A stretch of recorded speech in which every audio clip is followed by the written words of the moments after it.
contrôle de l'esprit humain, les satellites de la NASA pourraient supposément créer des champs magnétiques pour contrôler les pensées et les actions des gens, les rendant soumis au nouveau système.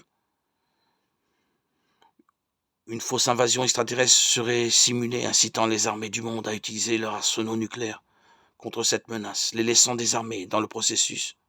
L'objectif serait de renforcer la nécessité du nouvel ordre mondial en faisant croire aux gens que seul le leader suprême, l'Antéchrist, peut les sauver de cette invasion. Mes frères et sœurs, je ne crois pas en cette théorie pour quelques raisons. Tout d'abord, l'intelligence artificielle n'a pas de vie propre, mais est créée et programmée par des êtres humains qui peuvent avoir de bonnes ou de mauvaises intentions. Elle n'a pas non plus d'âme ni d'esprit, mais est simplement une machine qui suit des algorithmes et des codes. La principale raison est que l'intelligence artificielle ne peut pas être jetée en enfer, comme le dit la Bible, ce qui arrivera à l'Antéchrist. Dans l'Apocalypse chapitre 19, verset 20, car l'enfer est un lieu de tourment éternel pour tous ceux qui refusent l'invitation du salut de Dieu en Jésus-Christ, comme je l'ai dit dans toutes ces audios précédentes. Ce sont des théories existantes. Mais mon opinion sur qui sera l'Antéchrist et comment il se manifestera après avoir étudié les prophéties contenues dans la parole de Dieu ne concerne pas tous cette version. J'ai beaucoup prié pour que le Seigneur me donne discernement à ce sujet afin que je puisse avertir son peuple du retour de Christ.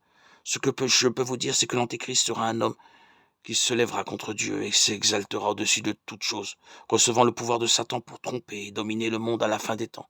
Je crois aussi que ce sera une personne charismatique ayant une grande influence politique et religieuse, et qu'elle aura un allié qui trompera les gens et les forcera à l'adorer.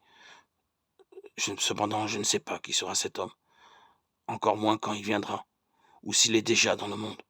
Jésus a dit que seul Dieu connaît le moment et l'heure précise, mais ce que je peux vous garantir, c'est que l'esprit de l'Antéchrist est déjà sur terre, préparant le monde et les gens pour le moment où il sera annoncé. Ce n'est pas un hasard si l'humanité rejette chaque jour davantage les enseignements de Dieu et tourne son cœur vers les choses du monde.